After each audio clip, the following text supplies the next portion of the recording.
Student, कैसे हो बेटा।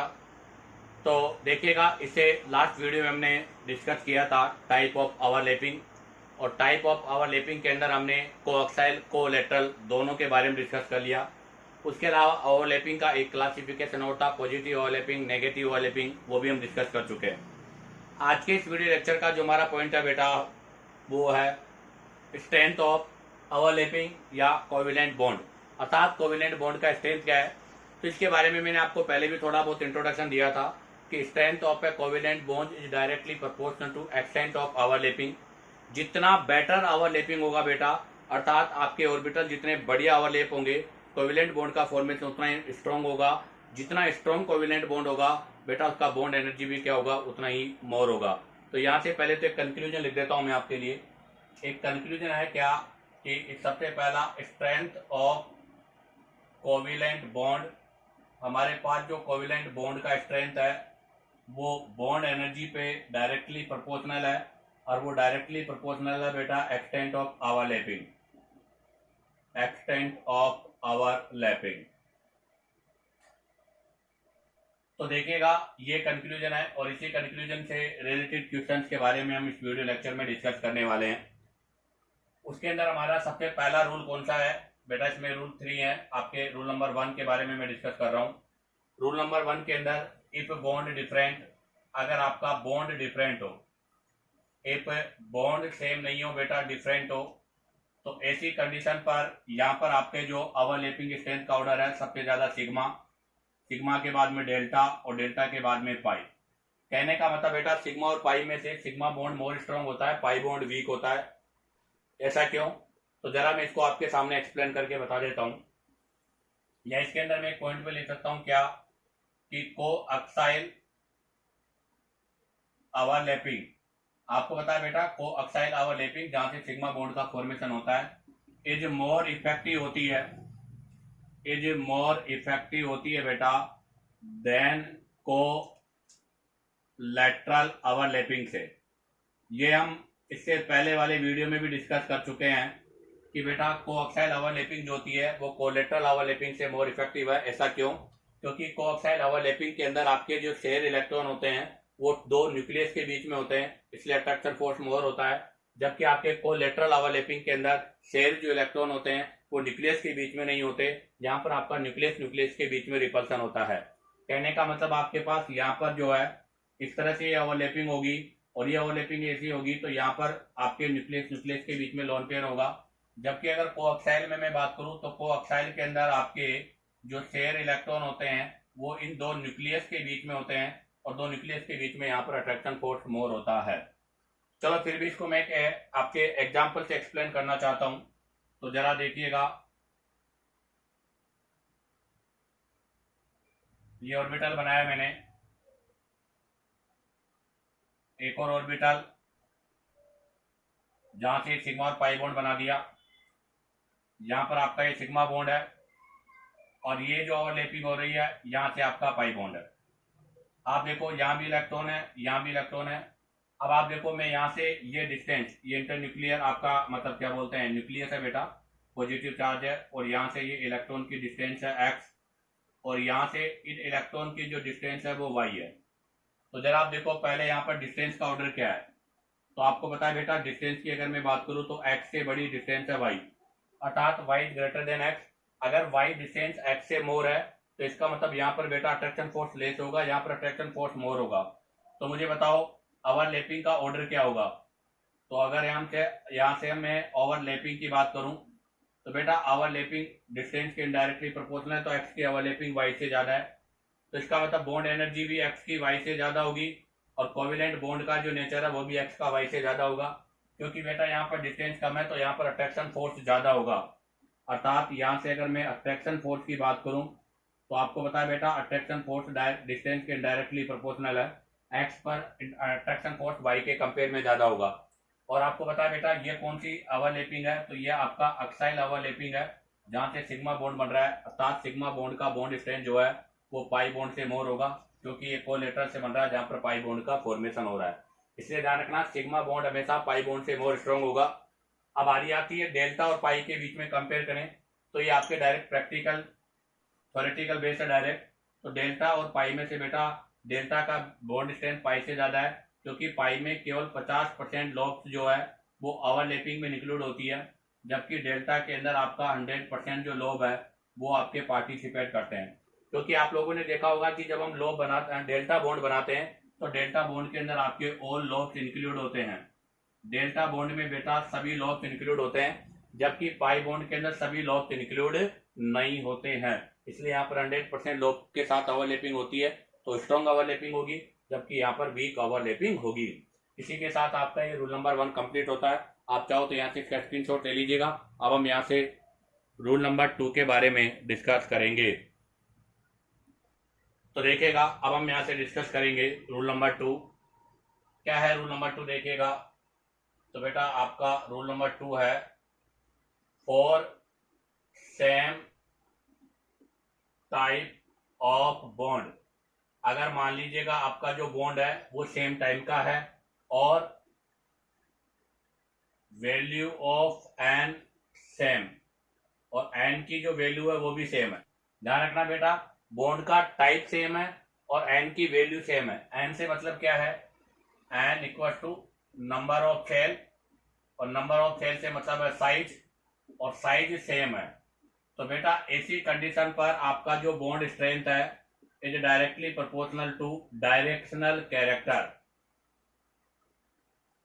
डायरेक्शनल कैरेक्टर के डायरेक्टली प्रोपोर्शनल होगा, अर्थात बॉन्ड स्ट्रेंथ जो है वो हमारे जो डायरेक्शनली कैरेक्टर है उस पर डिपेंड करेगा बेटा। अब इसके अंदर भी हम फर्स्ट रूल कर रहे हैं बेटा। इसके अंदर भी ए है, ए का मतलब हो गया को अक्साइल ओवरलैपिंग,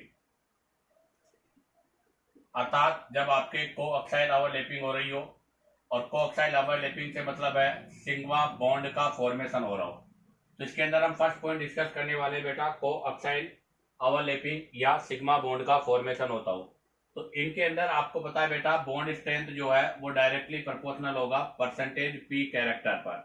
जितना ज्यादा परसेंटेज पी कैरेक्टर होगा आपको पता है बेटा बॉन्ड स्ट्रेंथ उतना ही मोर होगा। चलो इसके अंदर भी अगर बात करूं मैं ऑर्डर की, तो यहाँ पर भी एक ऑर्डर है आपका। सबसे पहले पीपी है बेटा, उसके बाद में एसपी है, और सबके लास्ट में एसएस है। ऐसा क्यों? क्योंकि यहाँ पर आपको पता है एस क्या होता है बेटा, नॉन डायरेक्शनल होता है। तो यहाँ पर तो आपके दोनों ही नॉन डायरेक्शनल है, तो बोथ नॉन डायरेक्शनल है। जबकि आप देखो बेटा यहाँ पर पीपीआर दोनों ही डायरेक्शनल है, तो यहाँ पर आपका बोथ डायरेक्शनल। तो जो फर्स्ट है बेटा उसके अंदर आपके दोनों डायरेक्शनल वाले हैं, जबकि जो थर्ड है उसमें दोनों नॉन डायरेक्शनल है। अर्थात यहाँ पर जो आपका ओवरलैपिंग होगा वो इस तरह से होगा, और इस ओवरलैपिंग के अंदर कोई भी डायरेक्शन नहीं होगा। जबकि अगर मैं पीपी में बात करूं बेटा, तो यहाँ पर जो आपकी ओवरलैपिंग होगी वो ओवरलैपिंग इस तरह से होगी। ये आपका पीजेड है, और इसके अंदर दोनों में डायरेक्शन होगा। इस वाले के अंदर ओवरलैपिंग होगी बेटा वो इस तरह से होगी, जिसके अंदर एक डायरेक्शन में होगा और एक नॉन डायरेक्शन में होगा। और अभी हमने कहा था कि bond strength directly proportional to percentage P character. तो यहाँ पर डायरेक्शन ज्यादा है तो इसकी स्ट्रेंथ भी ज्यादा होगी, वहाँ डायरेक्शन कम है तो उसका स्ट्रेंथ भी कम होगा। या इसको हम ऐसे भी समझ सकते हैं बेटा, कैसे?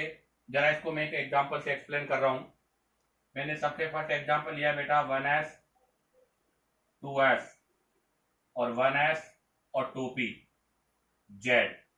आप बताइएगा इन दोनों में से किसका बॉन्ड स्ट्रेंथ मोर होगा, 1s 2s और 1s और 2p जेड में से? तो बेटा इसका बॉन्ड स्ट्रेंथ ज्यादा होगा, इसका कम होगा। ऐसा क्यों? तो उसका रीजन क्या है, जरा इसको मैं एक्सप्लेन कर रहा हूं। यहाँ पर दोनों आपके एस है, ये एस है बेटा, और एस आपको पता है नॉन डायरेक्शनल होता है, एक्स जेड और वाई। और 2s में भी सेकेंड भी आपका ऐसी ही है, बट इससे थोड़ा लार्जर इन साइज है। ये लार्जर इन साइज बना दिया मैंने। ये एक्स है, ये जेड है और ये वाई है। और आपको पता है बेटा इसमें 1s और 2p है, तो इसमें एक आपका नॉन डायरेक्शनल है, एस वाला तो नॉन डायरेक्शनल है। तो ये वाई है, ये जेड है और ये एक्स है। बट यहाँ पर जो p बना हुआ है ये डायरेक्शनल है, ये p जो है वो जेड है, वो डायरेक्शनल है। अब आपको बताया जब इनमें ओवरलैपिंग होगी, तो देखो बेटा सबसे पहले जो फर्स्ट में ओवरलैपिंग होगी वो ओवरलैपिंग ऐसे होगी इसके अंदर टोटल जो आपकी इलेक्ट्रॉन डेंसिटी है वो 1/3 हो जाएगी, क्योंकि 3 डायरेक्शन में, और यहाँ पर भी बेटा 1/3 हो जाएगी। तो यहाँ पर जो टोटल ओवरलैपिंग आ रही है वो आपका 1/3 प्लस 1/3 इक्वल टू 2/3 आ रहा है सर। जबकि अगर मैं यहाँ पर बात करूँ तो जब ये ओवरलैपिंग करेंगे तो देखो यहाँ पर ओवरलैपिंग होगी, और ओवरलैपिंग के वाया ये जो सिग्मा बॉन्ड बनेगा, इसके अंदर आपके पास एस है तो क्या आएगा बेटा 1/3, और पी के अंदर बेटा 2 लोब्स है और 1 लोब में इंक्लूड है तो 1/2 आ जाएगा। अब आप देखो इसको अगर हम करेंगे तो यहाँ से 6 हो जाएगा और ये 5/6 हो जाएगा। तो आप देखो यहाँ पर इलेक्ट्रॉन डेंसिटी मोर है, यहाँ पर इलेक्ट्रॉन डेंसिटी लेस है। अगर यह इलेक्ट्रॉन डेंसिटी मोर है तो बेटा यहाँ पर अट्रैक्शन भी मोर होगा, यहाँ पर अट्रैक्शन लेस होगा, इसलिए इसका स्ट्रेंथ मोर है बेटा और इसका स्ट्रेंथ क्या होगा, लेस होगा। इसी के साथ आपका ये फर्स्ट पॉइंट का जो कॉन्सेप्ट है वो क्लियर होता है। अब आप चाहो तो यहाँ से इसका स्क्रीनशॉट ले लीजिएगा। अब हम इससे रिलेटेड एग्जाम्पल्स के बारे में डिस्कस करेंगे। तो देखिएगा बेटा, अब हम यहाँ से डिस्कस करेंगे एग्जाम्पल नंबर 2। एग्जाम्पल नंबर 2 में मैंने यहाँ पर लिया बेटा 2s और एक ले लिया बेटा 2s और 2p जेड। आप देखो बेटा 2s है तो यहाँ भी सिग्मा बॉन्ड बनेगा, 2p 2s के साथ 2p जेड है, यहाँ भी सिग्मा बॉन्ड बनेगा, दोनों में सिग्मा बॉन्ड है। यहाँ पर देखो बेटा आपका ये भी s है और ये भी s है, ये आपका y, ये z और ये x प्लेन है, x है, z है और y है। इसका मतलब ये भी 1/3 होगा और ये भी आपका 1/3 होगा। तो यहाँ पर जो ओवरलैपिंग होगी उसके अंदर इलेक्ट्रॉन डेंसिटी क्या होगी बेटा 1/3 ये यहाँ पर आपका इलेक्ट्रॉन डेंसिटी होगा जो कि 2/3 हो गया। अगर मैं यहाँ पर बात करूं बेटा तो एक s है, तो s के अंदर तो आप देखो वही आपके नॉन डायरेक्शनल होता है, ये x है, ये z है, ये y है, नॉन डायरेक्शनल है तो इसको तो बोलेंगे 1/3। और पी जेड है, और आपको पता है बेटा पी जेड तो डायरेक्शनल होगा, ये पी जेड डायरेक्शनल है, इसका 1/2 होगा क्योंकि 2 लॉब्स में है। तो यहाँ पर अगर इलेक्ट्रॉन डेंसिटी की मैं बात करूँ तो 1/3 1/2 इक्वल टू वही 5/6 हो गई। आप देखो यहाँ इलेक्ट्रॉन डेंसिटी मोर है तो ये आपका क्या होगा, इसका बॉन्ड स्ट्रेंथ मोर होगा। वैसे डायरेक्ट समझना चाहे तो मैं इसे कह सकते हैं बेटा, यहाँ पर आप देखो पी क्या है, पी डायरेक्शनल होता है, तो यहाँ पर आपका 1 डायरेक्शनल है, जबकि आप देखो बेटा यहाँ पर दोनों ही बोथ आपके क्या है बेटा नॉन डायरेक्शनल है। और आपको पता है नॉन डायरेक्शनल और डायरेक्शनल में से डायरेक्शनल पहले आता है, इसलिए इसका बॉन्ड स्ट्रेंथ इसके कंपेयर में मोर होगा। अब आ रही आती है next example number 3। Example number 3 में मैंने बेटा 2s इसी से सिमिलर एग्जांपल ले लेता हूँ, 2s 2p और नेक्स्ट लिया बेटा 2p। बताओ बॉन्ड स्ट्रेंथ का ऑर्डर क्या होगा। तो आप देखो यहाँ पर वैल्यू ऑफ एन सेम है बेटा, वैल्यू ऑफ एन यहाँ पर सेम है, सभी में 2 2 2 है। अब आप जरा देखो यहाँ पर दोनों पीपी, तो आपके पास यहाँ पर एस ओवरलैपिंग है, यहाँ पर एसपी ओवरलैपिंग है बेटा, यहाँ पर पीपी ओवरलैपिंग है, और इसके अंदर आपको पता है बेटा बोथ डायरेक्शनल है, यहाँ पर दोनों डायरेक्शनल है, जबकि यहाँ पर आपकी दोनों नॉन डायरेक्शनल है, यहाँ पर आपके दोनों नॉन डायरेक्शनल है, जबकि बेटा वहां पर आपके दोनों डायरेक्शनल है। अगर ये दोनों नॉन डायरेक्शनल है तो यहाँ पर बॉन्ड स्ट्रेंथ का ऑर्डर ये हो जाएगा। ऐसा क्यों, क्योंकि आप देखो जब यहाँ पर पी ऑर्बिटल्स के बीच में ओवरलैपिंग ऐसे होगी तो आपको पता है बेटा पी ऑर्बिटल्स का मतलब हो गया 50% कैरेक्टर 50% कैरेक्टर हो गया। यहाँ पर अगर मैं बात करूँ तो एक एस होगा और एक पी होगा, तो इस तरह से ओवरलैपिंग होगी। तो बेटा एस वाले पे तो 33.33 होगी और इस वाले पे 50% आपके कैरेक्टर होगा। वही बात है 1/3 और 1/2। 1/2 का मतलब कितना हो गया 50%, 1/3 का मतलब कितना हो गया 33.3%। जबकि आपको पता है बेटा यहाँ पर दोनों एस है, दोनों एस है, तो यहाँ पर जो होगा वो होगा 30.33 और 30.33%। तो बताओ मोर इलेक्ट्रॉन डेंसिटी कहां पर होगी, यहाँ पर। अगर यहाँ पर मोर इलेक्ट्रॉन डेंसिटी होगी तो बेटा उसका बॉन्ड स्ट्रेंथ भी क्या होगा, मोर होगा। चलो एक और एग्जांपल लेते हैं यहाँ से, एग्जांपल नंबर 4। 3s यहाँ ले लिया मैंने 3p 3z, ये z है बेटा, क्योंकि आपको पता है जब कोई क्वेश्चन में इंटरन्यूक्लियर एक्सिस गिवन नहीं होता तो हम हमेशा z को मानते हैं। और यहाँ पर मैं ले लेता हूँ बेटा 3pz। आप देखो यहाँ भी 3 3 है, यहाँ भी 3 3 है, यहाँ भी 3 3 है, अर्थात वही वैल्यू ऑफ एन तो अभी भी सेम है, आपके पास वैल्यू ऑफ एन सेम है। तो आप देखो फर्स्ट के अंदर आपके पास एस एस है, सेकंड में आपके पास एस पी है, थर्ड में पी पी है, और यहाँ पर दोनों डायरेक्शनल है, तो यहाँ पर भी ऑर्डर क्या हो जाएगा बेटा, ये ऑर्डर हो जाएगा। इसी के साथ आपके ये रूल नंबर 2 का ए पोर्शन कंप्लीट होता है। अब आप चाहो तो यहाँ से इसका स्क्रीनशॉट ले लीजिएगा। अब हम यहाँ से रूल नंबर 2 के बी के बारे में डिस्कस करेंगे। तो देखिएगा, अब हम यहाँ से रूल नंबर 2 के अंदर पॉइंट नंबर बी के बारे में डिस्कस करेंगे। अभी हमने कोएक्सियल के बारे में डिस्कस किया था, और अब हम डिस्कस करने जा रहे हैं कोलेटरल ओवरलैपिंग। और आपको पता है बेटा, कोलेटरल ओवरलैपिंग से मतलब हो गया पाई बॉन्ड या डेल्टा बॉन्ड का फॉर्मेशन। किसका फॉर्मेशन बेटा, पाई या डेल्टा बॉन्ड का फॉर्मेशन। अब आप देखो, यहाँ पर भी आप ध्यान दीजिएगा, बॉन्ड एनर्जी जो है is directly proportional to directional character होगा, अर्थात वही डायरेक्शनल कैरेक्टर पे डिपेंड करेगा। इसके अंदर जो ऑर्डर होगा, जैसे वहाँ पर ऑर्डर था पीपी, वैसे यहाँ पर ऑर्डर होगा बेटा डी डी, डी पाई, उसके बाद में होगा बेटा पी पाई, और सबके लास्ट में होगा बेटा कौन सा, पी पाई। ऐसा क्यों?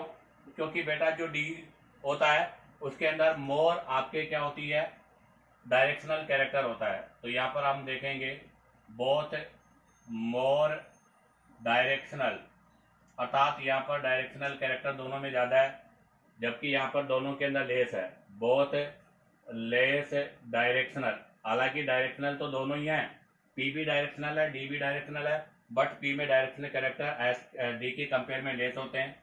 तो यहाँ से एक और ऑर्डर बन गया कौन सा, डायरेक्शनल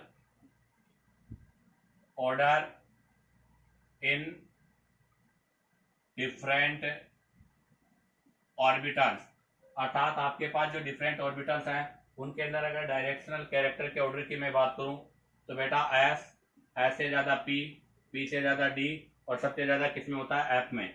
अर्थात एस में सबसे कम होगा, एफ में सबसे ज़्यादा होगा। एस में तो सबसे कम क्या, एस तो आपको पता है बेटा नॉन डायरेक्शनल होता है, इसके अंदर तो कोई डायरेक्शन नहीं होती। तो इसका मतलब ये हुआ कि पी और डी में से डी के अंदर डायरेक्शन कैरेक्टर हमेशा पी से ज़्यादा होता है, तो डी डी का सबसे ज़्यादा होगा, उसके बाद डी पी पाई डी पाई का होगा, और लास्ट में पी पाई का होगा। चलो इसको हम दूसरे तरीके से भी एक्सप्लेन करते हैं। ये तो हमने एक डायरेक्शनल कैरेक्टर के ऑर्डर से डिस्कस किया है।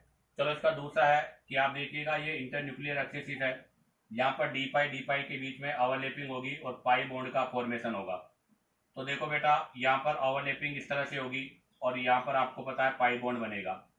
तो ये जो डी डी है ये बिल्कुल क्लोजर है बेटा, दूसरे के पास है। पास होने की वजह से बेटा यहाँ पर अट्रैक्शन फोर्स मोर होगा, और अट्रैक्शन फोर्स मोर होगा तो मोर ओवरलैपिंग होगी। सेकेंड में देखो बेटा, ये आपका इंटरन्यूक्लियर एक्सिस है, एक तो इस पर डी ऑर्बिटल है तो ये तो डी बना दिया, और अब एक पी है। तो बेटा अब की बार डिस्टेंस थोड़ी बढ़ गई, डिस्टेंस ज्यादा हो गई इनके बीच में, तो ओवरलैपिंग क्या होगी, थोड़ा कम हो जाएगा। लास्ट वाले में पी पाई है, ये आपका इंटरन्यूक्लियर एक्सिस है बेटा, ये भी पी है और ये भी पी है। यहाँ पर डिस्टेंस और भी ज्यादा है तो यहाँ पर ओवरलैपिंग और भी कम होगी। कहने का मतलब बेटा यहाँ पर आपके जो डी ऑर्बिटल्स हैं, जैसे इसको मैं एक्सप्लेन कर दूं कि जब ये आपके पास तीनों परपेंडिकुलर थे, ये दो आपके जब एक दूसरे के पास ही हैं, तो देखो बेटा ये दोनों क्या हो गए, एक दूसरे के पास आ गए। जैसे मैं इससे बना देता हूँ, तो आप देखो ये एक दूसरे के क्या आ गए, बिल्कुल पास में आ गए, तो आसानी से क्या हो गया, ओवरलैपिंग हो गई। जब जैसे जैसे दूर बढ़ते जाएंगे, अब देखो इनको ओवरलैप होने में क्या आएगी, दिक्कत होती जाएगी। तो वही सिस्टम हमारे पास यहाँ पर है बेटा, कि यहाँ पर ये दोनों डी की लोब पास में आ गई, इसलिए ओवरलैपिंग बेटर हो रहा है, जबकि वहां पर दोनों की जो लोब है वो दूर है, इसलिए वहां पर ओवरलैपिंग लेस हो रहा है। चलो फिर भी अगर हम डायरेक्शनल कैरेक्टर के हिसाब से अगर बात करूं तो आप देखो यहाँ पर ये इंटरन्यूक्लियर आपका न्यूक्लियस है, यहाँ पर डिस्टेंस आपकी क्या हो गई बेटा, एक्स, इसको मैंने एक्स मान लिया। यहाँ पर देखो बेटा ये है, और यहाँ पर ये डिस्टेंस क्या हो गई बेटा, वाई, और यहाँ पर है बेटा ये डिस्टेंस क्या हो गई, जेड। तो अगर मैं यहाँ पर ऑर्डर करूँ, किसके डिस्टेंस के ऑर्डर की बात कर रहा हूँ, ऑर्डर ऑफ डिस्टेंस, तो बेटा ऑर्डर ऑफ डिस्टेंस की बात करूँ तो एक्स की डिस्टेंस वाई से कम है और वाई की डिस्टेंस जेड से कम है।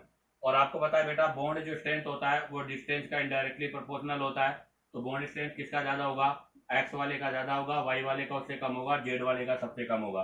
तो हमने इसको डायरेक्शनल कैरेक्टर से भी एक्सप्लेन कर दिया, और आपको यहाँ से डिस्टेंस के द्वारा भी इसको हमने एक्सप्लेन कर दिया।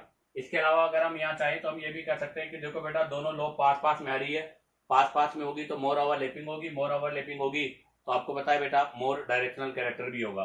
तो इसकी जगह पर हम ये पॉइंट भी लिख सकते हैं। तो यहाँ पर मैं लिखूंगा both the orbitals log closer. बेटा यहाँ पर आपके जो दोनों डी ऑर्बिटल्स हैं, उन दोनों डी ऑर्बिटल्स के जो लॉब्स हैं वो क्लोजर है। अगर वो क्लोजर है तो क्या होगा, मोर इफेक्टिव ओवरलैपिंग होगी बेटा।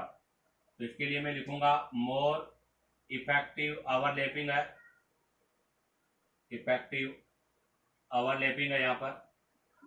दूसरी बात यहाँ पर बेटा बोथ डायरेक्शनल भी है, बोथ डायरेक्शनल, मोर डायरेक्शनल, डायरेक्शनल तो है बट मोर।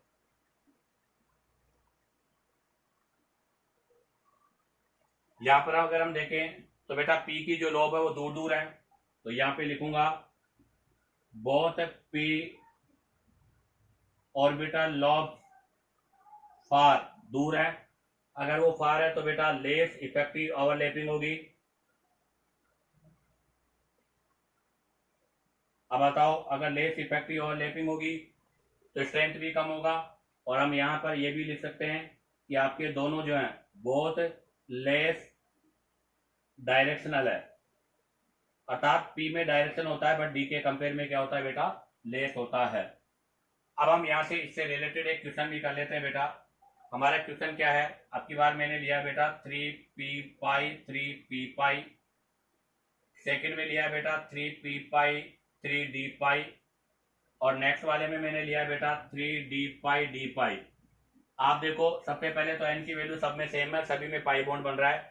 तो आप देखो यहाँ पर दोनों डी डी है, यहाँ पर पीपी है, यहाँ पर भी एक पी है एक डी है, यहाँ पीपी है। तो बेटा बॉन्ड स्ट्रेंथ का ऑर्डर आपका ये हो जाएगा, क्योंकि इसके अंदर दोनों डी डी है, मोर डायरेक्शनल है। यहाँ पर एक पी और डी है, डेस डायरेक्शनल है, और यहाँ पर दोनों पी है तो यहाँ पर और भी डेस डायरेक्शनल होगा। इसी के साथ आपका ये पॉइंट बी भी कंप्लीट होता है। अब आप चाहो तो यहाँ से इसका स्क्रीनशॉट ले लीजिएगा। अब हम दोनों पॉइंट से रिलेटेड कुछ क्वेश्चंस के बारे में डिस्कस करेंगे। तो देखिएगा, अब हम यहाँ पर आपके रूल नंबर 2 और रूल नंबर 1 से रिलेटेड कुछ एग्जांपल्स के बारे में डिस्कस करते हैं। तो देखिएगा, उसमें सबसे पहला मेरा जो क्वेश्चन है, ये क्वेश्चन नंबर 1 है, arrange following according to bond strength. आपको इनको बॉन्ड स्ट्रेंथ के ऑर्डर में जमाना है। यहाँ पर इंटर न्यूक्लियर एक्सिस आपका जेड है। तो आप देखिएगा बेटा, पहले में 2s है, और आपको पता है एस के बीच में जब भी ओवरलैपिंग होती है हमेशा सिग्मा बॉन्ड बनता है। नेक्स्ट में बेटा एस और पी जेड है, जेड के साथ है तो यहाँ भी सिग्मा बॉन्ड बनेगा। अब ये आपको डायरेक्ट लर्न होने चाहिए, यह मैं आपको पहले भी इससे लास्ट वीडियो में डिस्कस कर चुका हूँ। आप देखो 2p z है बेटा, दोनों जेड जेड अक्ष पर है तो यहाँ पर भी सिग्मा बॉन्ड बनेगा। अर्थात जैसे मान लीजिएगा ये मैंने इंटरन्यूक्लियर है जेड मान लिया, तो ये भी जेड है और ये भी जेड है तो सिग्मा ही बनेगा।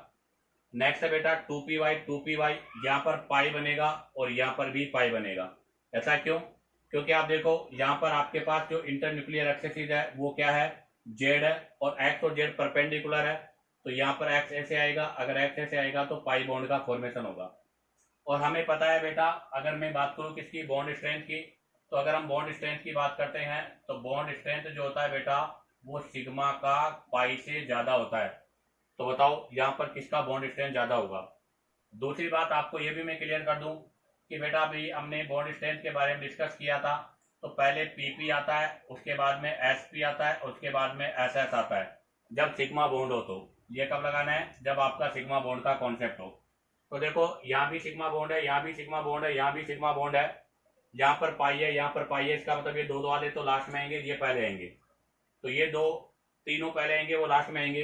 अब इन तीनों में भी यहाँ पर एसएस है, यहाँ पर पीएस है, यहाँ पर पीपी है, तो इसका मतलब बेटा सबसे पहले ये आएगा आपका, क्योंकि इसमें दोनों पीपी वाले हैं जो कि डायरेक्शनल है। उसके बाद में बेटा ये वाला आएगा सेकंड, जिसमें एक पी और एक एस है, और उसके बाद में बेटा ये आएगा थर्ड नंबर, इसमें दोनों एस है। तो पहले हम सिग्मा बॉन्ड और पाई बॉन्ड में कंपेयर करेंगे, तो बेटा पहले सिग्मा बॉन्ड वाला आएगा, उसके बाद पाई बॉन्ड वाला आएगा। तो ये तीनों में सिग्मा बॉन्ड है, ये तीनों पहले आएंगे, लास्ट के दोनों बाद में आएंगे। अब तीनों सिग्मा वाले हैं तो इनमें हम क्या देखेंगे, डायरेक्शनल कैरेक्टर देखेंगे। इसमें दोनों पी है, इसमें एक पी एस है, इसमें दोनों एस है, तो पहला दूसरा तीसरा ही हो गया। अब आ जाइएगा आप यहाँ पर। अब आप देखो बेटा यहाँ पर भी आपका पाई बॉन्ड है, यहाँ पर भी पाई बॉन्ड है, और दोनों में जो पाई बॉन्ड है वो पीपी के साथ है, तो यहाँ पर हम इनकी स्ट्रेंथ को कंपेयर नहीं कर सकते। तो यहाँ पर ये दोनों जो ऑर्डर होंगे वो आपके सेम होंगे, तो इसका मतलब ये भी आपका नंबर 4 होगा, तो ये भी आपका नंबर 4 होगा, अर्थात इनका बॉन्ड स्ट्रेंथ सेम होगा। अब आ जाइएगा बी नंबर के क्वेश्चन में। बी में देखो बेटा यहाँ भी यहाँ पर 3s है, यहाँ पर 3pz है, यहाँ पर 2s है, यहाँ पे 2pz है। आप देखो बेटा बॉन्ड की बात करूं मैं सबसे पहले, तो यहाँ भी सिग्मा बॉन्ड है, जेड अक्ष पर है तो यहाँ भी सिग्मा बॉन्ड होगा, एस में हमेशा सिग्मा होता ही है, और ये भी जेड अक्ष पर है, यहाँ पर भी सिग्मा बॉन्ड है। तो इसका मतलब ऑल सिग्मा बॉन्ड, सभी में सिग्मा बॉन्ड है, तो इसका मतलब पाई बॉन्ड और सिग्मा बॉन्ड से तो कंपेयर नहीं होगा। तो फिर कंपेयर होगा किससे बेटा, साइज से डिसाइड होगा। यहाँ पर आपको पता है स्मॉलर वाले का पहले आता है और लार्जर वाले का बाद में आता है। हाँ, इसमें भी एक चीज मैं आपको क्लियर कर दूं बेटा, पीपी वाला पहले आएगा, उसके बाद एसपी वाला आएगा, सबके लास्ट में एसएस वाला आएगा।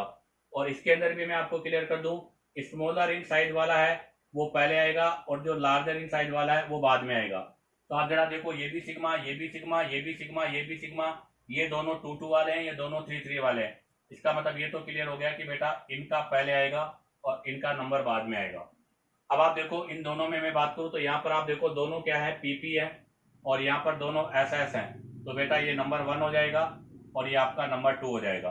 ठीक है, अब आ जाएगा इधर। इधर आप देखो बेटा ये भी आपका पीपी है और ये आपका एसएस है, तो इसका मतलब ये नंबर 3 हो जाएगा और ये आपका नंबर 4 हो जाएगा। ठीक है, तो पहले कंपेयर किस पर किया है, साइज पर, उसके बाद कंपेयर किस पर किया है, डायरेक्शनल कैरेक्टर पर।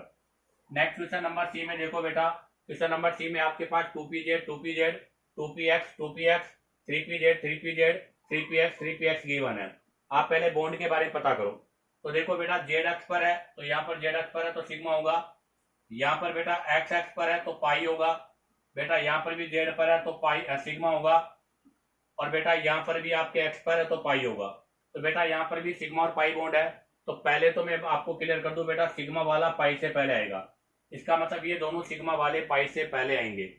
ठीक है, और उसके बाद में हम क्या देखेंगे, उसके बाद में हम लिखेंगे कि स्मॉलर वाला जो है वो लार्जर से पहले आएगा। तो आप जरा देखो ये भी सिग्मा, ये भी सिग्मा, यहाँ पर आपके पास 2 है, यहाँ पर 3 है, तो इसका मतलब बेटा ये पहले आएगा, ये आपका नंबर 2 आएगा। अब देखो ये भी पाई है, ये भी पाई है, बट यहाँ पर 2 है, यहाँ पर 3 है, ये स्मॉलर है, ये लार्जर है, तो बेटा ये आपका 3 हो जाएगा और ये आपका नंबर 4 हो जाएगा। ठीक है, तो हम सबसे पहले सिग्मा पाई वाला कॉन्सेप्ट लगाएंगे, उसके बाद स्मॉलर और लार्जर साइज लगाएंगे। इससे ऊपर वाले में बेटा सभी में सिग्मा था तो सिग्मा का कॉन्सेप्ट नहीं लगेगा, यहाँ पर पहले कॉन्सेप्ट लगेगा स्मॉलर लार्जर का और उसके बाद में डायरेक्शनल कैरेक्टर का। इसी के साथ आपका फर्स्ट क्वेश्चन कंप्लीट होता है। अब हम डिस्कस करेंगे question number 2। If Z is, अगर आपके पास जेड इंटर न्यूक्लियर एक्सिस है तब आपको इनके अंदर बॉन्ड स्ट्रेंथ के बारे में पता करना है। तो बेटा बॉन्ड स्ट्रेंथ का पता तो बाद में चलेगा, वो तो मैं आपको क्लियर कर दूं कि बॉन्ड स्ट्रेंथ पहले सिग्मा आएगा, उसके बाद डेल्टा आएगा, उसके बाद में पाई आएगा। पहले हमें यहाँ पर बॉन्ड देखने पड़ेंगे, क्योंकि देखो एन की वैल्यू सब में सेम है, 3 3 3 3 3 3 3 3, अर्थात एन से डिसाइड नहीं होगा, डिसाइड होगा सिग्मा डेल्टा और पाई से। पहला देखो आप एस एस है, एस एस का मतलब कौन सा बॉन्ड हो गया, सिग्मा। एस और पी जेड है बेटा, कौन सा बॉन्ड हो गया, सिग्मा। पी जेड है बेटा, कौन सा बॉन्ड हो गया, सिग्मा। पी एक्स बेटा दोनों एक्स एक्स है, जबकि इंटरन्यूक्लियर एक्सिस जेड है, तो कौन सा बॉन्ड होगा, पाई। यहाँ पर भी कौन सा बॉन्ड होगा बेटा, पाई। नेक्स्ट में देखो यहाँ पर D X square minus Y square है, जबकि यहाँ पर जेड स्क्वायर है, अर्थात ये तो प्लेन के परपेंडिकुलर हो गया, और आपको पता है प्लेन के परपेंडिकुलर का मतलब डेल्टा, और नीचे भी डेल्टा, तो इसमें भी डेल्टा बनेगा, इसमें भी डेल्टा बनेगा, क्योंकि दोनों के अंदर प्लेन के परपेंडिकुलर है, अर्थात आपके इन दोनों में जो कॉन्सेप्ट लग रहा है वो प्लेन के परपेंडिकुलर वाला है। अब आ जाओ यहाँ पर वाई जेड है, आप देखो जेड एक्सिस के साथ है, तो इसका मतलब यहाँ भी आपका कौन सा बॉन्ड बनेगा, पाई बॉन्ड। एक्स जेड बेटा वही जेड एक्स पर आ गया, तो यहाँ भी कौन सा बॉन्ड बनेगा, पाई। अब देखो बेटा एक्स जेड एक्स से एक्स कट गया, जेड एक्स पर है, तो यहाँ भी कौन सा बॉन्ड बनेगा, पाई। बेटा यहाँ देखो वाई से वाई कट गया, जेड एक्स हो गया, जेड एक्स पर इंटरन्यूक्लियर एक्सिस है, तो यहाँ भी आपका पाई बॉन्ड बनेगा। तो इसका मतलब ये तो क्लियर हो गया कि बेटा ए बी सी ये पहले आएंगे क्योंकि इनमें सिग्मा बॉन्ड है, उसके बाद में आपका एफ और जी आएगा बेटा, क्योंकि एफ और जी में डेल्टा बॉन्ड है, और उसके बाद में बेटा आपका डी ई एच आई जे और के आएगा, क्योंकि इनमें पाई बॉन्ड है। अब डिसाइड करेंगे पहले सिग्मा बॉन्ड, और हमें पता है बेटा सिग्मा बॉन्ड में भी हम डायरेक्शनल कैरेक्टर देखते हैं, तो पहले पीपी आता है, उसके बाद में एसपी आता है, और सबके लास्ट में एसएस आता है। तो आप देखो ए वाले में एसएस है, तो ए वाले की अगर मैं बात करूं तो ए वाले में दोनों एसएस हैं, बी वाले में एसपी है बेटा, और सी वाले में दोनों पीपी हैं। तो इसका मतलब ये क्लियर हो गया कि सबसे पहले सी आएगा, सी के बाद में बी आएगा, बी के बाद में ए आएगा। क्यों? क्योंकि इसमें दोनों डायरेक्शनल है, इसमें एक डायरेक्शनल है, इसमें दोनों ही नॉन डायरेक्शनल है। अब बारी आती है बेटा डेल्टा की। तो बेटा डेल्टा बॉन्ड के बारे में हम डिस्कस नहीं कर सकते, क्योंकि दोनों डेल्टा बॉन्ड है और दोनों की एन की वैल्यू सेम है, तो दोनों सेम होंगे। उसके बाद में बारी आती है बेटा पाई बॉन्ड की। इसकी बारी आती है बेटा पाई बॉन्ड की। अब आप पाई बॉन्ड में देखो, पाई बॉन्ड के अंदर भी मैंने आपको ऑर्डर बता रखा था, क्या पहले डी डी आएगा, उसके बाद में बेटा डी पी आएगा, और उसके बाद में बेटा पी पी आएगा। ध्यान रखना पहले डी डी, क्योंकि दोनों आपके मोर डायरेक्शनल है। पीपी, पीपी होने को तो डायरेक्शनल होता है बेटा, लेस डायरेक्शनल होता है, तो पहले वो लिखेंगे जो मोर डायरेक्शनल है, तो पहले डी डी वाले लिखेंगे। तो आप देखो यहाँ पर पाई पीपी के साथ है, यहाँ पर डी के साथ है, यहाँ पे डी के साथ है। तो इसका मतलब ये क्लियर हो गया बेटा कि आपका एच और आई पहले आएगा, क्योंकि इन दोनों के अंदर कौन सा है, डी डी वाला कॉन्सेप्ट लग रहा है। क्योंकि यहाँ भी डी है, यहाँ भी डी है, तो एच और आई वाला पाई बॉन्ड पहले आएगा, क्योंकि दोनों में डी डी है। उसके बाद में डीपी वाला, तो बेटा ये डीपी का है और ये भी डीपी का है, तो उसके बाद में कौन सा आएगा बेटा, जे और के वाला आएगा। अब उसके बाद में देखो बेटा ये भी पाई बॉन्ड, ये दोनों पीपी के हैं, तो इसका मतलब सबके लास्ट में कौन सा आएगा, डी और ई वाला सबसे लास्ट में आएगा। तो डी और ई वाला जो है बेटा वो सबसे लास्ट में आएगा, क्योंकि उसके अंदर दोनों पीपी वाले हैं। जे और के उसके पहले आएगा, क्योंकि इसमें डीपी वाला है, और एच और आई वाला उससे पहले आएगा, क्योंकि इसमें दोनों डीडी वाले हैं। इसी के साथ आपके क्वेश्चन कंप्लीट होते हैं। अब आप चाहो तो यहाँ से इसका स्क्रीनशॉट ले लीजिएगा। अब हम यहाँ से नेक्स्ट रूल नंबर 3 के बारे में डिस्कस करेंगे। तो अब हम यहाँ से डिस्कस करेंगे बेटा रूल नंबर 3। तो देखिएगा रूल नंबर 3 क्या कहता है। Rule number 3, for same type of bond, अगर मान लीजिएगा आपका जो बॉन्ड है वो सेम टाइप का है, पहले भी सेम टाइप का बॉन्ड था बट एन की वैल्यू सेम थी, and value of N different है बेटा, वैल्यू ऑफ एन डिफरेंट है बेटा आपकी बात। तो ध्यान रखना वैल्यू ऑफ एन, एन का मतलब हो गया number of shell, number of shell. तो नंबर ऑफ सेल बढ़ेगा तो ऐसी कंडीशन पर बेटा आपका बॉन्ड स्ट्रेंथ क्या होगा, डिक्रीज होगा। अर्थात बॉन्ड स्ट्रेंथ जो है वो साइज के इनडायरेक्टली प्रोपोर्शनल होता है। ऐसा क्यों, क्योंकि बेटा नंबर ऑफ सेल बढ़ने से डिस्टेंस जो होती है, तो इसका रीजन क्या है, इसका रीजन है कि डिस्टेंस इंक्रीज फ्रॉम न्यूक्लियस, अर्थात न्यूक्लियस से डिस्टेंस बढ़ेगी। आप बताओ न्यूक्लियस से डिस्टेंस बढ़ेगी तो इससे क्या होगा, आपका ओवरलैपिंग डिक्रीज होगा, रिजल्टिंग ओवरलैपिंग जो नेचर है वो क्या हो जाएगी बेटा, डिक्रीज हो जाएगी। चलो इसको मैं एक एक्सपेरिमेंटल एक्सप्लेन कर रहा हूं आपको। आप जरा देखिएगा, ये आपका एस ऑर्बिटल है, ये आपका एस ऑर्बिटल है जो स्मॉलर इन साइज है। आपको पता है इसके अंदर वन इलेक्ट्रॉन है, और इलेक्ट्रॉन जो होता है वो वेव इन नेचर होता है, इलेक्ट्रॉन वेव इन नेचर है। और अगर इलेक्ट्रॉन वेव इन नेचर है तो इसके अंदर इलेक्ट्रॉन के पाए जाने की ये प्रोबेबिलिटी है, अर्थात ये आपकी इलेक्ट्रॉन डेंसिटी है। ये इलेक्ट्रॉन डेंसिटी या इलेक्ट्रॉन क्लाउड बोल सकते हैं इसको। तो ये आपका इलेक्ट्रॉन क्लाउड से इलेक्ट्रॉन डेंसिटी है। ऐसा ही एक और एस ऑर्बिटल ले रहा हूँ सिमिलर साइज का, उसके अंदर भी ये इलेक्ट्रॉन की प्रोबेबिलिटी है बेटा, क्योंकि इलेक्ट्रॉन वेव इन नेचर होता है बेटा, और वेव में होने की वजह से इसका कोई फिक्स पोजीशन नहीं होता, ये कंटिन्यू पूरे एटम में आपका क्या होता है बेटा, डिस्ट्रीब्यूटेड होता है। तो ये इलेक्ट्रॉन डेंसिटी क्लाउड है, या इलेक्ट्रॉन के पाए जाने की क्या है बेटा, प्रोबेबिलिटी है। अब आप देखो जब इनके बीच में ओवरलैपिंग होगी, तो ये स्मॉलर इन साइज है, तो इस तरह से ओवरलैपिंग होगी बेटा। ओवरलैपिंग होने के बाद देखो ये भी न्यूक्लियस और ये न्यूक्लियस है, और यहाँ पर इलेक्ट्रॉन की डेंसिटी इस तरह से आ जाएगी। क्योंकि बेटा स्मॉलर इन साइज है तो यहाँ पर आपको पता है मोर इलेक्ट्रॉन डेंसिटी होगी, तो इसके लिए मैं लिख रहा हूँ क्या, स्मॉलर इन साइज है। आप बताओ अगर ये स्मॉलर इन साइज है तो यहाँ पर क्या होगा, मोर इलेक्ट्रॉन डेंसिटी, या हम ऐसा कह सकते हैं प्रोबेबिलिटी, अर्थात यहाँ पर मोर इलेक्ट्रॉन डेंसिटी है, या यहाँ पर बेटा मोर इलेक्ट्रॉन प्रोबेबिलिटी है। और अगर आपको पता है मोर इलेक्ट्रॉन प्रोबेबिलिटी है तो अट्रैक्शन भी ज्यादा होगा, तो बेटा यहाँ पर आपको पता है अट्रैक्शन फोर्स भी ज्यादा होगा। आप बताओ अट्रैक्शन फोर्स अगर मोर होगा तो क्या होगा, मोर ओवरलैपिंग होगी बेटा। तो यहाँ पर जो आपका ओवरलैपिंग हो रहा है वो ओवरलैपिंग क्या होगा बेटा, मोर होगा या इफेक्टिव होगा। बट अब कंडीशन चेंज हो गई बेटा, यही लिया है बट मैंने अब लार्जर इन साइड ले लिया, ये आपका न्यूक्लियस है, और अब की बार जो ऑर्बिटल लिया है मैंने लार्जर इन साइज है। अभी भी बेटा इलेक्ट्रॉन तो एक ही होगा, और वेव नेचर है, तो अब की बार इलेक्ट्रॉन की जो डेंसिटी है वो क्या हो जाएगी बेटा, कम हो जाएगी। इस तरह से इलेक्ट्रॉन दूर दूर हो जाएगा। ऐसा ही मैं एक और सेकेंड एस ऑर्बिटल ले लेता हूँ। ये भी लार्जर इन साइज है बेटा। ये आपका न्यूक्लियस है, यहाँ पर भी न्यूक्लियस है, इसमें भी वही 1 इलेक्ट्रॉन है। आप बताओ 1 इलेक्ट्रॉन है तो इसके अंदर भी इलेक्ट्रॉन का जो क्लाउड है वो दूर दूर हो जाएगा इस तरह से। अब जब इनमें ओवरलैपिंग होगी बेटा, तो ओवरलैपिंग के वाया देखो ये इस तरह से ओवरलैप करेंगे, और जो ओवरलैप करेंगे उस ओवरलैपिंग पार्ट जो है, अर्थात जो कॉमन शेयर पार्ट है, इस कॉमन शेयर पार्ट के अंदर जो इलेक्ट्रॉन है वो भी क्या होंगे बेटा, लेस होंगे। क्यों? क्योंकि लार्जर इन साइज है ये, और ये लार्जर इन साइज होने की वजह से यहाँ पर इलेक्ट्रॉन डेंसिटी क्या हो जाएगी, कम हो जाएगी। तो यहाँ पर अट्रैक्शन कम होगा, और आपको पता है बेटा अट्रैक्शन कम होगा तो यहाँ पर ओवरलैपिंग भी कम होगी। इसका मतलब लार्जर साइज वाले में ओवरलैपिंग कम होती है, और स्मॉलर साइज वाले में ओवरलैपिंग क्या होती है, मोर होती है। तो यहाँ क्या लिखूंगा, तो यहाँ लिखूंगा लार्जर इन साइज। बेटा लार्जर इन साइज है, लेस इलेक्ट्रॉन डेंसिटी होगी या प्रोबेबिलिटी होगी, तो इसका मतलब बेटा लेस अट्रैक्शन होगा।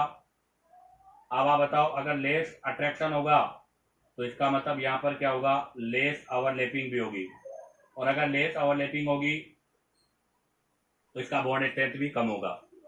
तो इसका मतलब साइज बढ़ने के साथ साथ बॉन्ड स्ट्रेंथ कम होता है। इसी के साथ ये कॉन्सेप्ट कंप्लीट होता है। अब आप चाहो तो यहाँ से इसका स्क्रीनशॉट ले लीजिएगा।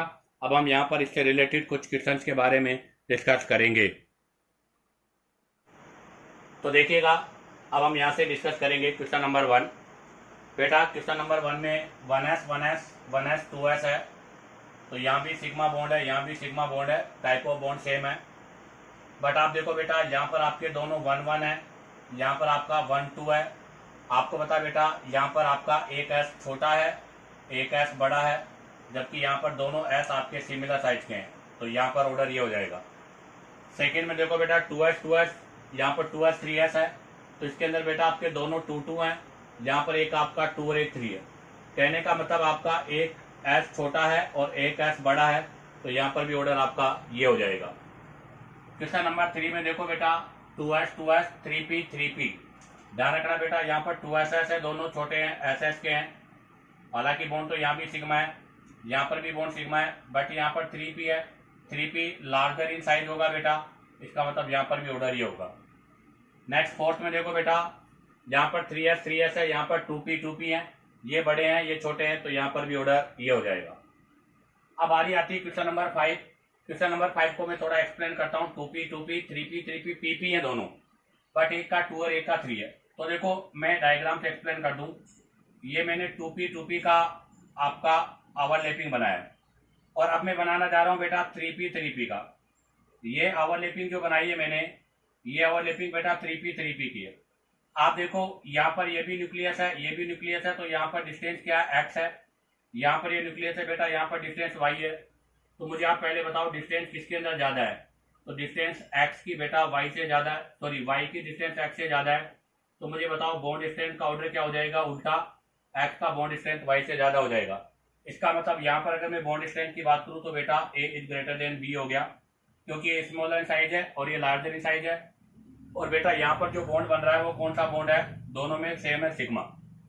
अब बारी आती है वही 2p पाई। बेटा आपकी बात पाई बनाना है, तो देखो ये आपका इंटरन्यूक्लियर एक्सिस हो गया, इस पर आपका ये 2p है, ये 2p है, दोनों छोटे छोटे हैं, और यहाँ पर ये पाई बॉन्ड बन गया। और बेटा यहाँ पर डिस्टेंस की मैं बात करूँ तो x हो गई। अब की बात 3 पे बनाना है, ये आपका इंटरन्यूक्लियर एक्सिस हो गया। बेटा 3 वाला 2 वाले से बड़ा होगा, ये थोड़ा बड़ा हो गया, यहाँ पर भी ये पाई बॉन्ड हो गया, यहाँ से इंटरन्यूक्लियर एक्सिस y हो गया। अब आप देखो यहाँ पर भी डिस्टेंस का ऑर्डर अगर मैं चेक करूँ तो क्या होगा, तो बेटा अगर मैं यहाँ पे डिस्टेंस के ऑर्डर की बात करूँ तो x से बड़ा डिस्टेंस y का है, और अगर ऐसा है तो बताओ बॉन्ड स्ट्रेंथ क्या होगा, इनवर्स हो जाएगा, x का y से बड़ा हो जाएगा, अर्थात p ग्रेटर देन q हो जाएगा। अब हम इन दोनों को कंबाइंड फॉर्म में ऑर्डर लिखना चाहते हैं, तो ध्यान रखना बॉन्ड स्ट्रेंथ का ऑर्डर लिख रहा हूं मैं दोनों में। तो बेटा 5 और 6 में से पहले आपको पता है sigma bond is greater than pi, sigma bond का स्ट्रेंथ पाई से ज्यादा होता है। तो इसका मतलब ये तो क्लियर हो गया कि 5 नंबर वाला पहले आएगा, 6 नंबर वाला बाद में आएगा। अब डिसाइड करना है कि सिग्मा वाले में पहले कौन सा आएगा, बाद में कौन सा आएगा। तो बेटा आप देखो सिग्मा वाले में ये 2 वाला है, ये 3 वाला है, तो इसका मतलब पहले ए आएगा, उसके बाद में बी आएगा। बेटा ये भी पाई, पाई में ये 2 का ये 3 का है, तो पहले पी आएगा, उसके लास्ट में कौन सा आएगा बेटा, क्यू आएगा। इसी के साथ आपका इक्वेशन कंप्लीट होते हैं। अब आप चाहो तो यहाँ से इसका स्क्रीनशॉट ले लीजिएगा। अब हम यहाँ से नेक्स्ट क्वेश्चन के बारे में डिस्कस करेंगे। तो देखिएगा, अब हम डिस्कस करेंगे next question number 1, correct order of the bond strength या ओवरलैपिंग। आपको इनके अंदर correct order of bond strength बताना है। तो बेटा इसके लिए मैं एक बहुत इंपॉर्टेंट कंक्लूजन लिख रहा हूँ। आपको ये कंक्लूजन डायरेक्ट लर्न होना चाहिए, बहुत ही इंपॉर्टेंट है बेटा, ध्यान दे, इंपॉर्टेंट है कि पहले आपका कौन सा आएगा, 1 1 आएगा, उसके बाद में बेटा 1 2 आएगा, उसके बाद में बेटा आपका 2 2 आएगा, उसके बाद में बेटा 2 3 आएगा, और उसके बाद में बेटा 3 3 आएगा। ये आपका नंबर है कि पहले दोनों 1 1 वाले होंगे, फिर 1 2 वाला होगा, फिर आपके दोनों 2 2 वाले होंगे, फिर 2 3 वाला होगा, और उसके लास्ट में कौन सा होगा बेटा, 3 3 वाला होगा। ठीक है। और इनके अंदर भी अगर मैं बात करूं तो पहले पीपी आता है, उसके बाद एसपी आता है, और सबके लास्ट में एसएस आता है। तो जरा देखो, अगर मैं यहाँ पर ऑर्डर की बात करूंगा तो सबसे पहले 1 1 वाला आएगा, अर्थात बेटा सबसे पहले आपका आएगा 1s, और ये सबसे पहले होगा क्योंकि बेटा क्लोजर टू न्यूक्लियस, आपको पता है बेटा ये न्यूक्लियस के क्लोजर है, तो बेटा यहाँ पर मोर इफेक्टिव ओवरलैपिंग होने वाली है, जो कि किसके अंदर होती है, H2 में। क्योंकि बेटा H2 में आपका जो इलेक्ट्रॉन होता है वो 1s में होता है, और 1s किसके पास में होता है बेटा, न्यूक्लियस के, और न्यूक्लियस के पास होने की वजह से यहाँ पर सबसे मोर इफेक्टिव ओवरलैपिंग होगी। अब उसके बाद में आता है बेटा 1 2 वाला, तो आप देखो बी वाला भी 1 2 है और सी वाला भी आपका 1 2 है, बट बेटा पी और एस में से पहले पी आएगा, तो बेटा पहले आपका आएगा 1s 2p, और उसके बाद में आपका बेटा आएगा 1s 2s वाला। तो ये दोनों आपके कौन से बेटा, ये आपके दोनों 1 2 वाले हैं, पहला वाला 1 1 वाला है, पी वाला पहले क्यों है, क्योंकि डायरेक्शनल है और ये नॉन डायरेक्शनल है। इसके बाद में बारी आती है बेटा 2 2 की, तो ये भी 2, ये भी 2, ये भी 2, डी ई एफ तीनों 2 हैं, बट 2 2 में पहले पीपी वाला आएगा, अर्थात पहले आएगा बेटा 2p, उसके बाद में आएगा बेटा 2p 2s, और सबके लास्ट में आएगा बेटा 2s। बेटा आपके ये जो तीनों हैं ये आपके 2 2 वाले हैं, क्योंकि इसमें दोनों डायरेक्शनल है, इसमें एक नॉन डायरेक्शनल है, इसमें दोनों ही आपके नॉन डायरेक्शनल है। उसके बाद में बारी आती है बेटा 2 3 वाले की, इसकी 2 और 3 वाले की, तो यहाँ पर आपके पास कोई 2 3 का नहीं है। उसके बाद में बारी आती है बेटा 3 3 की, तो ये भी 3 3 है, ये भी 3 3 है, और ये भी 3 3 है। इसमें भी पहले कौन सा आएगा, पी वाला, तो पहले आपका बेटा आएगा 3p, उसके बाद में आएगा बेटा 3p 3s, और सबके लास्ट में कौन सा आएगा बेटा 3s। ये आपके 3 3 वाले हैं। तो ये बहुत इंपॉर्टेंट कंक्लूजन है, पहले 1 1 वाला आएगा, फिर 1 2 वाला आएगा, फिर 2 2 आएगा, फिर 2 3 आएगा, उसके बाद 3 3 वाला आएगा, और अगर इनमें भी कॉमन हो तो पहले पीपी, उसके बाद एसपी, और उसके बाद एसएस होता है। अब आ जाएगा next question number 2। Question number 2 में आप देखिएगा बेटा, arrange following according to bond strength, Z inter nuclear axis है, आपको इनके अंदर भी ऑर्डर में अरेंज करना है, और जेड आपका इंटर न्यूक्लियर एक्सेसिस है। तो आपको पता है बेटा क्या, कि अगर नंबर ऑफ सेल बढ़ता है तो बॉन्ड स्ट्रेंथ हमेशा क्या होता है, कम होता है। आप देखिएगा पहले में आपके पास 1s है, 1 1 है, दूसरे में 2 2 है, तीसरे में 3 3 है, नेक्स्ट वाले में 4 4 है। नंबर ऑफ सेल बढ़ रहा है तो बॉन्ड स्ट्रेंथ घटेगा, तो बेटा यहाँ पर ऑर्डर ये हो जाएगा। डी के अंदर आप देखिएगा बेटा, यहाँ पर आपका 1 2 है, आपका बेटा यहाँ पर 1 3 है, यहाँ पर बेटा आपका 1 4 है, और यहाँ पर बेटा आपका 1 5 है, अर्थात वही नंबर ऑफ सेल एक बढ़ रहा है। अगर एक का नंबर ऑफ सेल बढ़ेगा तो यहाँ पर भी बॉन्ड स्ट्रेंथ का ऑर्डर आपका ये हो जाएगा। नेक्स्ट सी में देखो बेटा, यहाँ पर आपका 2p ये सब सिग्मा का था, ये पाई, ये भी आपके सिग्मा बॉन्ड ही है, इसके अंदर सारे क्वेश्चन सिग्मा बॉन्ड वाले हैं। तो आप देखो बेटा यहाँ पर भी 2 2 है, यहाँ पर आपके दोनों 3 3 है, यहाँ पर दोनों 4 4 है, यहाँ पर दोनों 5 5 है, तो ऑर्डर ये हो जाएगा, क्योंकि नंबर ऑफ सेल बढ़ने के साथ साथ बॉन्ड स्ट्रेंथ कम हो जाएगा। नेक्स्ट वाले में देखो बेटा, यहाँ पर दोनों आपके 2 2 हैं, यहाँ पर 2 3 है बेटा, यहाँ पर 2 4 है, और यहाँ पर 2 5 है, तो एक तो कॉमन है, बट एक की वैल्यू कंटिन्यू बढ़ रही है, तो यहाँ पर भी आपका बॉन्ड स्ट्रेंथ का ऑर्डर ये हो जाएगा। इसी के साथ आपका इक्वेशन कंप्लीट होता है। अब आप चाहो तो यहाँ से इसका स्क्रीनशॉट ले लीजिएगा। अब हम यहाँ से नेक्स्ट क्वेश्चन और नेक्स्ट रूल के बारे में डिस्कस करेंगे। तो देखिएगा नेक्स्ट क्वेश्चन नंबर 3, वही क्वेश्चन है, arrange according to bond strength. इसको भी हमें बॉन्ड स्ट्रेंथ के अकॉर्डिंग अरेंज करना है बेटा। आप देखो 2p पाई 2p पाई 2p पाई 3p पाई 3p पाई 3p पाई, तो वही क्लियर हो रहा है कि अगर नंबर ऑफ n बढ़ेगा तो बॉन्ड स्ट्रेंथ कम होगा। तो इसका मतलब बॉन्ड स्ट्रेंथ का ऑर्डर तो ये हो गया। जरा इसको मैं एक बार एक मतलब डायग्राम से भी एक्सप्लेन कर दूं। ये आपका इंटरन्यूक्लियर एक्सिस है, यहाँ पर बेटा ये 2p है, ये आपका 2p है, ये 2p है, इनके बीच में ओवरलैपिंग होगी, यहाँ पर डिस्टेंस आपका x हो गया। सेकेंड में देखो बेटा ये इंटरन्यूक्लियर एक्सिस है, एक आपका 3p है और एक आपका 2p है। आप देखो इनके बीच में ओवरलैपिंग होगी, यहाँ पर डिस्टेंस ये हो गई, ये y हो गई। नेक्स्ट वाले में देखो बेटा दोनों ही 3p के हैं, तो ये भी 3p है और बेटा ये भी 3p है, इनके बीच में डिस्टेंस ये हो जाएगी z। तो अगर मैं डिस्टेंस की बात करूं तो बताओ डिस्टेंस सबसे ज़्यादा z की है, उससे कम y की है, सबसे कम x की है, तो बॉन्ड स्ट्रेंथ इसका उल्टा हो जाएगा, अर्थात x वाले का बॉन्ड स्ट्रेंथ सबसे ज़्यादा हो जाएगा। और वैसे भी यहाँ पर दोनों आप कौन से हैं, 2 वाले हैं, यहाँ पर 2 वाले हैं और यहाँ पर 3 वाले हैं। और हमें पता है कि पहले आपका स्मॉलर साइज वाला आता है। अब बारी आती है बेटा next rule number 4। Rule number 4 के अंदर है अगर परसेंटेज एस कैरेक्टर बढ़ेगा, अगर परसेंटेज एस कैरेक्टर बढ़ेगा तो भी बेटा बॉन्ड स्ट्रेंथ बढ़ता है, क्योंकि ऐसी कंडीशन पर भी ओवरलैपिंग आपकी बढ़ेगी। तो ध्यान रखना परसेंटेज एस कैरेक्टर बढ़ने के साथ साथ ओवरलैपिंग बढ़ती है।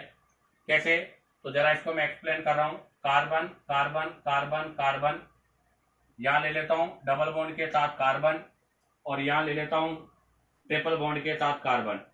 आप देखो बेटा यहाँ पर सिंगल बॉन्ड है सभी, तो ये sp3 है, ये डबल बॉन्ड वाला है तो sp2 है और ये ट्रिपल बॉन्ड वाला है तो sp है। यहाँ पर बेटा परसेंटेज एस कैरेक्टर 25 है, यहाँ परसेंटेज एस कैरेक्टर 33.3 है और यहाँ पर परसेंटेज एस कैरेक्टर कितना है बेटा 50% है। आप बताओ, चलो एच के साथ ले लेता हूँ मैं, ये सारा काम मैं एच के साथ ले रहा हूँ। तो आप देखो यहाँ पर परसेंटेज एस कैरेक्टर 50 है, यहाँ 25 है, तो बॉन्ड स्ट्रेंथ का ऑर्डर ये हो जाएगा। ऐसा ही एक और एग्जांपल ले लीजिएगा अब कार्बन कार्बन के साथ। तो ये कार्बन कार्बन के साथ ले लिया, यहाँ पर भी आपके कार्बन है, तो यहाँ डबल बॉन्ड ले लेता हूं मैं, तो ये डबल बॉन्ड ले लिया मैंने। और यहाँ कार्बन कार्बन के साथ ट्रिपल बॉन्ड ले लेता हूँ, ये ट्रिपल बॉन्ड हो गया। तो आप देखो बेटा यहाँ पर आपके दोनों कौन से हैं, sp3 हैं, यहाँ पर आपके दोनों कौन से बेटा sp2 हैं और यहाँ पर आपके दोनों sp हैं। तो इसमें मोर परसेंटेज एस कैरेक्टर होगा, तो इसका बॉन्ड स्ट्रेंथ भी क्या होगा, मोर होगा। इसी के साथ आपका बेटा ये स्ट्रेंथ ऑफ बॉन्ड का पोर्शन कंप्लीट होता है। उम्मीद करता हूँ कि आपको हर क्वेश्चन और हर कॉन्सेप्ट क्लियर हुआ होगा। अगर आपको हर क्वेश्चन हर कॉन्सेप्ट क्लियर हुआ हो तो बेटा वीडियो को लाइक सब्सक्राइब और शेयर करो, ताकि आप लोगों के पास न्यू नोटिफिकेशन आता रहे और आप लोगों की स्टडी आगे चलती रहे।